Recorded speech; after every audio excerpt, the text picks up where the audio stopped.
തിരുവനന്തപുരത്തേക്കാണ്. ഇനി മണ്ഡലത്തിൽ കന്നി വിജയം തേടി UDF സ്ഥാനാർത്ഥി CP ജോൺ. മണ്ഡലത്തിൽ ആശയക്കുഴപ്പങ്ങളൊന്നുമില്ല. BJPയും LDFും തനിക്ക് എതിരാളികളല്ലെന്നും UDF വിജയിക്കുമെന്നും CP ജോൺ 24നോട് പറഞ്ഞു. റിനു ശ്രീധർ തയ്യാറാക്കിയ റിപ്പോർട്ട്. തിരുവനന്തപുരം നിയോജക മണ്ഡലത്തിന്റെ UDF സ്ഥാനാർത്ഥി CP ജോൺ ഇപ്പോൾ 24നൊപ്പം ചേരുകയാണ്. ജോൺ സാർ, ആദ്യഘട്ടത്തിൽ ഒരു ആശയക്കുഴപ്പമൊക്കെ തിരുവനന്തപുരം മണ്ഡലത്തിലുണ്ടായിരുന്നു. പക്ഷേ ഇപ്പോൾ LDFനും BJPക്കും സ്ഥാനാർത്ഥി നിശ്ചയിക്കാനായിട്ടില്ല. തൊട്ട് കഴിഞ്ഞ വർഷം കുന്നംകുളത്ത് നിന്ന് തുച്ഛമായ വോട്ടിനാണ് പരാജയപ്പെട്ടത്. ഏകദേശം എൻ്റെ അറിവ് ശരിയാണെങ്കിൽ 500-ൽ താഴെ വോട്ടുകൾക്ക് 480 വോട്ടുകൾ. എങ്ങനെ കാണുന്നു ഇപ്പോഴത്തെ വിജയപ്രതീക്ഷ?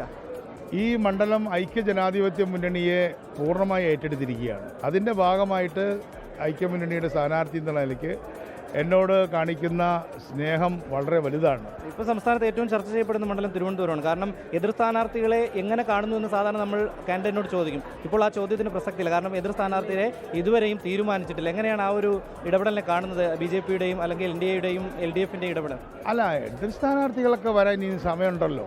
ഞങ്ങൾ നേരത്തെ വന്നു എന്നേ ഉള്ളൂ. ഈ ആദ്യഘട്ടത്തിൽ ശിവകുമാറിന് കരുതി വെച്ച സീറ്റ് എന്നൊക്കെയാണ് പുറത്തു വന്ന വാർത്തകൾ. പിന്നീട് CP ജോണിലേക്ക് എത്തുന്നു. ആദ്യഘട്ടത്തിൽ ചില അസ്വാരസ്യങ്ങളൊക്കെ ഉണ്ടായിരുന്നു. അത് ഏതെങ്കിലും അസ്വാരസ്യം ഉണ്ടായില്ല. തീർച്ചയായിട്ടും ശിവകുമാറിലൂടെ മത്സരിച്ച സ്ഥാനാർത്ഥി എന്നുള്ള നിലയ്ക്ക് അദ്ദേഹത്തിൻ്റെ പേര് ചർച്ച ചെയ്യപ്പെടുന്നത് എന്താ പറയുക, ക്വൈറ്റ് ലോജിക്കൽ. അപ്പോൾ അദ്ദേഹത്തിൻ്റെ പാർട്ടി തീരുമാനമെടുക്കുന്നു.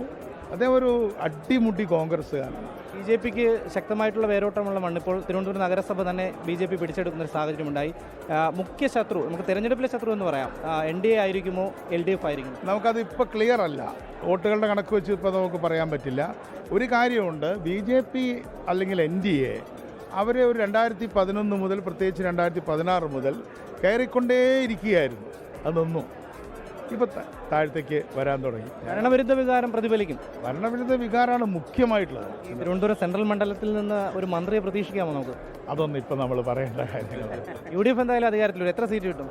ഞാനത് ഇപ്പോൾ ഒരു സ്ഥാനാർത്ഥി എന്നുള്ള എനിക്ക് പറയുന്നത് ശരിയാണ്. എന്തായാലും വൻ ഭൂരിപക്ഷം ഉണ്ടാവും. എന്തായാലും തെരഞ്ഞെടുപ്പിനൊപ്പം ആ ഒരു ചൂടിനൊപ്പം അന്തരീക്ഷത്തിലും ചൂട് കൂടുകയാണ്.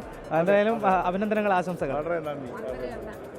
എന്തായാലും വലിയ വിജയപ്രതീക്ഷയാണ് CP ജോൺ ഉള്ളത്. വിജയിച്ച് കയറാനാകും എന്നുള്ളതാണ്. എന്തായാലും കന്നി വിജയത്തിന് വേണ്ടിയിട്ടുള്ള ഒരു പ്രയത്നത്തിലാണ് CP ജോൺ. റിനു ശ്രീധർ, 24 തിരുവനന്തപുരം. ലോകത്തെവിടെയായാലും ഏത് സമയത്തും 24 വാർത്തകളും ഓഗ്മെന്റഡ് റിയാലിറ്റി പാക്കേജുകളും എക്സ്പ്ലെയിനറുകളും വിശദമായി കാണാൻ ഞങ്ങളുടെ YouTube ചാനൽ നിങ്ങൾക്ക് സബ്സ്ക്രൈബ് ചെയ്യാം.